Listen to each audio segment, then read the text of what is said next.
सुंदरपुर के एक गांव में रामू नाम का एक गरीब आदमी अपनी बूढ़ी माँ और बेटा शामू के साथ रहता था। उसकी बीवी का देहांत हो चुका था।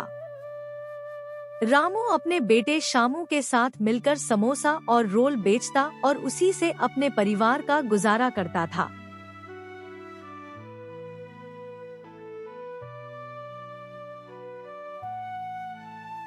अच्छा तो माँ जी हम चलते हैं।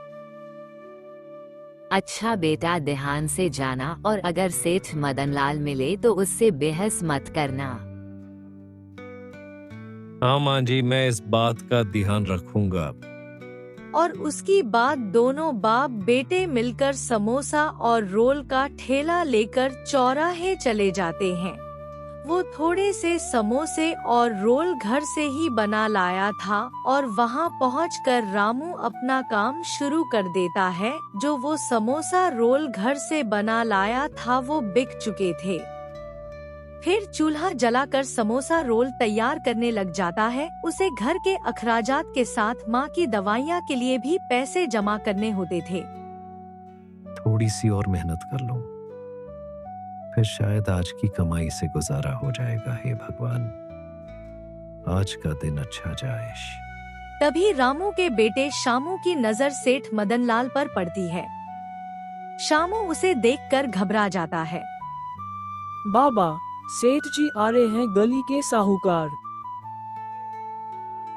रामू के चेहरे पर चिंता उतर आती है। तभी एक छोटे से कद सफेद मूंछे वाला और चमचमाती मोटे सी चेन पहने वो आदमी वहाँ आता है। ये है सेठ मदनलाल, गली का साहूकार। ओए रामू, फिर से यहीं पर ठेला लगा दिया। कितनी बार कहा है ये जगह मेरी है, किराया देगा या ठेला उठावो। सेठ जी, मैं कहाँ जाऊं? मेरे पास किराए के लिए पैसे नहीं है। बस एक ठेला ही है जिसे मैं अपने परिवार का पेट पालता हूँ। ये गुर्बत की कहानी मुझे मत सुनाया कर। पैसा लाकर दे वरना ठेला उठा दूंगा। रामू के चेहरे से परेशानी और दुख साफ झलक रही थी।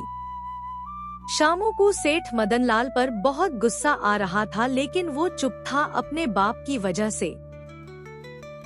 बाबा, क्या हम हमेशा इनकी बातें सुनते रहेंगे क्या? क्या करे बेटा, हम लोग कर भी क्या सकते हैं। हम थेरे गरीब लोग, खामोशी के सिवा हम कुछ नहीं कर सकते।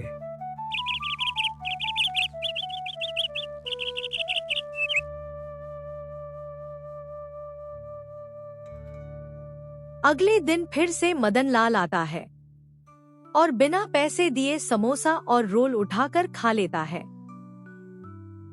अरे वाह, तेरे समोसे और रोल तो बढ़िया हैं। लेकिन क्या करे, तेरी किस्मत ही खराब है।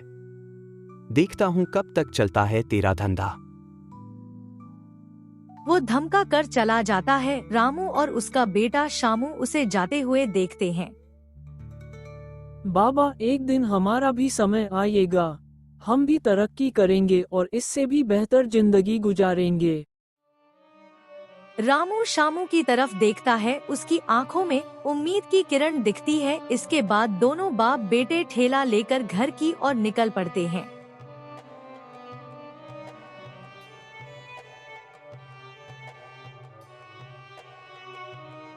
रात के समय रामू का छोटा सा टूटा फूटा घर, जिसमें रामू की माँ रसोई के नाम पर छोटे से कोने में रात का खाना पका रही थी। रामू और उसका बेटा शामू पास में थे। रामू थके हुए चेहरे से अपनी माँ को देखता है। तभी रामू की माँ पूछती है, रामू बेटा, क्या सेठ मदनलाल आज भी आया था? हाँ, आज भी आया था और रोज की तरह धमकी देकर गया है। अगर किराया ना दिया तो वो ठेला उठवा देगा। माँ जी, हम उतना किराया नहीं दे सकते जितना वो मांग रहा है। अगर किराया देने लगे तो हमारे पास कुछ भी नहीं बचेगा। ये बात सुनकर माँ जी की आंखों में आंसू आ जाती हैं। माँ जी आंखें साफ करती हुई खाना परोसती है। दिन भर मेहनत करते हो बेटा, लो 2 वक्त का खाना तो ठीक से खा लो।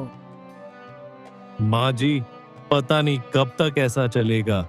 मेरी किस्मत ही खराब है। ऐसे तो ना कहो बेटा, भगवान पर भरोसा करो, वो सब सुनता है, तुम्हारा भी सुनेगा।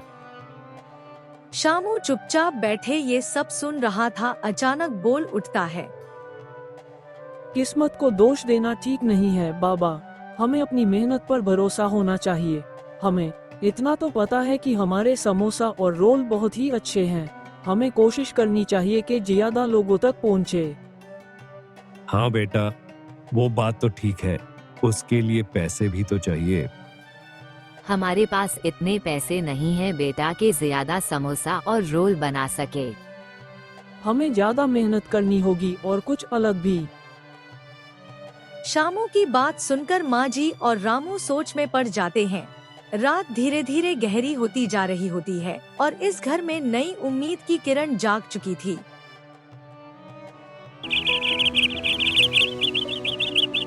अगले दिन रामू और शामू ठेला लेकर चौराहे की तरफ निकल पड़ते हैं। जैसे ही वहां पहुंचते हैं, सेठ मदन लाल आ जाता है। ओए किया बना किराए का, किराया लाए या नहीं? सेठ जी, मेरे पास पैसे नहीं है। मैं थोड़ा बहुत समोसा रोल बेचता हूँ और उसी से अपने परिवार का खर्च निकालता हूँ। मैं किराया कैसे दे सकता हूँ? तो ठीक है, यहाँ से ठेला हटा और दफा हो जा, वरना आदमियों से कहकर उठा दूंगा, भिखारी कहीं का। ये कहकर सेठ मदनलाल वहाँ से चला जाता है। रामू की आंखों में आंसू आ जाते हैं। दोनों बाप बेटे ठेला लेकर गांव की दूसरी दिशा चले जाते हैं। वहाँ पर वो उम्मीद लेकर खड़े हो जाते हैं। थोड़ी देर बाद धीरे धीरे ग्राहक आना शुरू हो जाते हैं। जिस जगह उन्होंने ठेला लगाया था वहाँ पर एक बहुत बड़ा होटल भी था। अचानक उस होटल के पास दो आदमी आते हैं। होटल के काउंटर में खड़े होकर उनमें से एक आदमी पूछता है, क्या सब कुछ तैयार है? नहीं सर, अभी समोसे और रोल नहीं बने, अभी तक वो आदमी नहीं आया। वक्त पर ना मिले तो मेहता सर हम पर बरस पड़ेंगे, जानते हो ना। जी हम कोशिश कर रहे हैं कि आपका ऑर्डर वक्त पर पूरा हो जाए। फिर वो दोनों बाहर आ जाते हैं।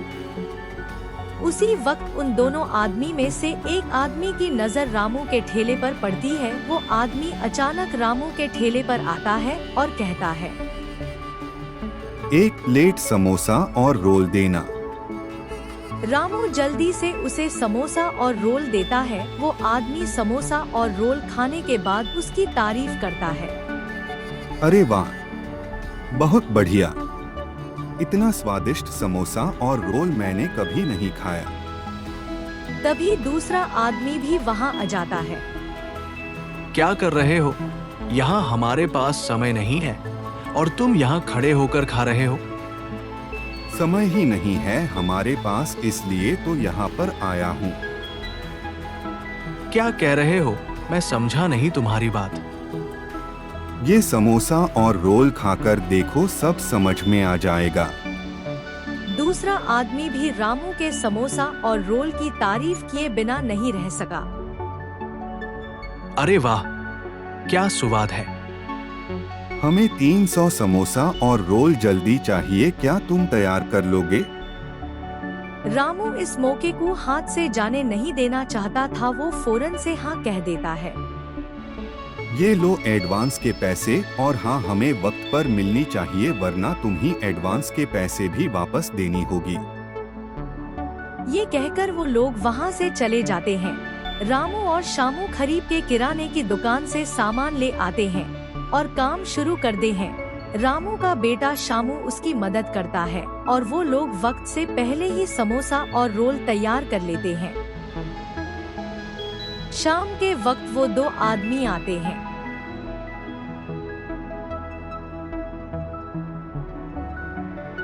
क्या हमारा ऑर्डर तैयार कर लिया? जी हाँ साहब जी, आपका पार्सल तैयार है। रामू उन्हें पैकेट थमा देता है। वो लोग उसे पैसे देकर वहाँ से चले जाते हैं।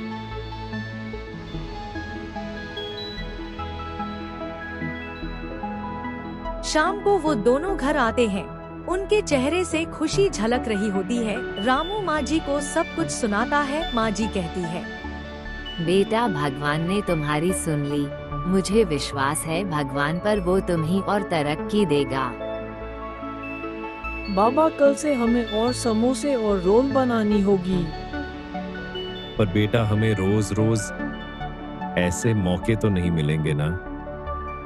बेटा, शामू सही कह रहा है। मुझे भगवान पर भरोसा है, तुम्हारी मेहनत बर्बाद नहीं जाएगी।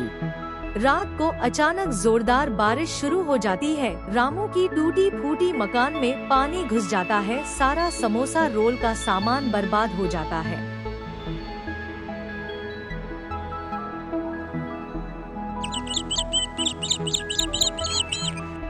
रामू सुबह छत ठीक करने में लग जाता है। तभी माँ जी कहती है, बेटा, समोसे रोल का सारा सामान खराब हो गया है, अब क्या करें?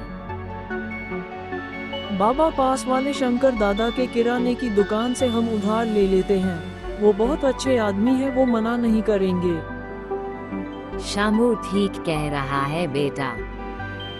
रामू और शामू शंकर दादा के दुकान जाते हैं। शंकर दादा, हमें थोड़े से सामान दे दें, उधार में। मेरी समोसे और रोल अच्छी चल रही है। जैसे ही पैसे आएंगे मैं आपका कर्जा चुका दूंगा। ठीक है, तुम एक ईमानदार और मेहनती आदमी हो, पर मेरी एक शर्त है। वो क्या है दादा?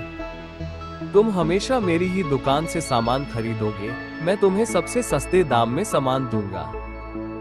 ये तो बहुत अच्छी बात है दादा, इससे मेरा भी तो फायदा है। अगर दुकान चल पड़ी तो मैं आपसे ही खरीदूंगा, वादा है मेरा आपसे। तो ठीक है, ये लो सामान। ये कहकर शंकर उसे सामान दे देता है। वो सामान लेकर घर की ओर निकल पड़ते हैं।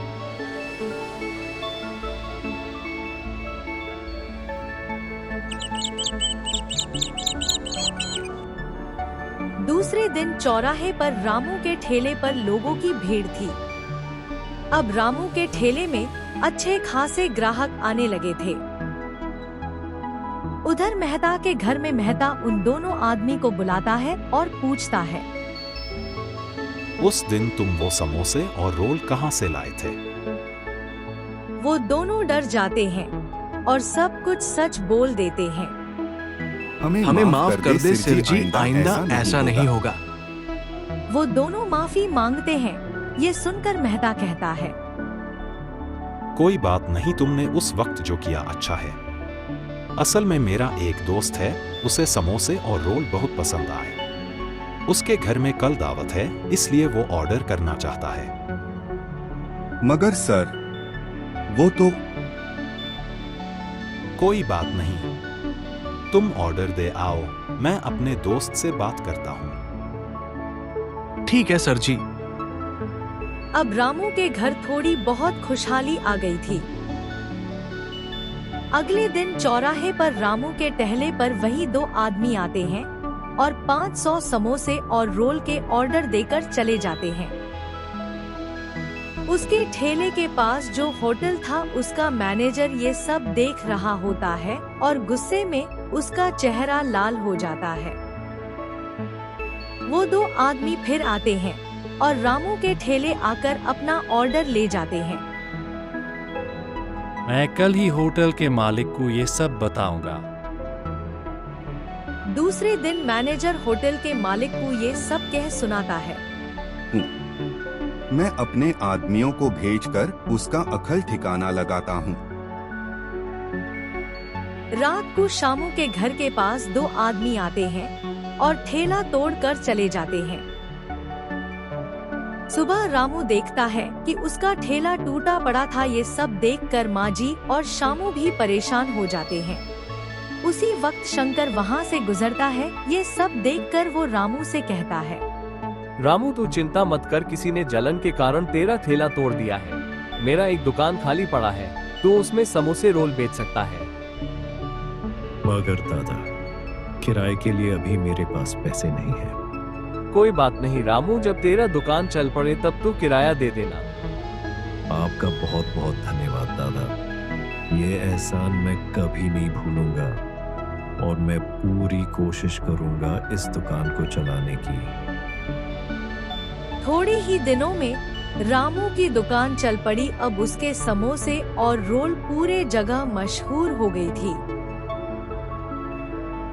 एक दिन सेठ मदन लाल आता है। अरे वाह, क्या बात है रामू, आजकल तू बड़ा बिजनेस कर रहा है। हाँ सेठ जी, भगवान की कृपा से सब ठीक चल रहा है। वो गरीब जितना कमा ले उसकी औखत वही रहता है। शामू को ये बात सुनकर गुस्सा आता है। वो कुछ कहने ही वाला होता है कि तभी रामू कहता है, सेठ जी, आदमी की औकात उसकी मेहनत और इज्जत से बनती है, ना के पैसे से। सेठ मदन लाल ये सुनकर अपना मुंह लेकर वहाँ से चला जाता है। रामू अपनी मेहनत और लगन से कामयाबी की तरफ बढ़ रहा था और उसका सपना और भी बड़ा हो रहा था। रामू शंकर दादा का कर्ज भी चुका देता है। रामू का सफर ठेले से शुरू हुआ था और अब खुद की दुकान चला रहा है। उसकी जिंदगी में भी खुशहाली आ गई थी। उसकी मेहनत, ईमानदारी और संघर्ष ने उसे सफलता की ओर पहुंचाया।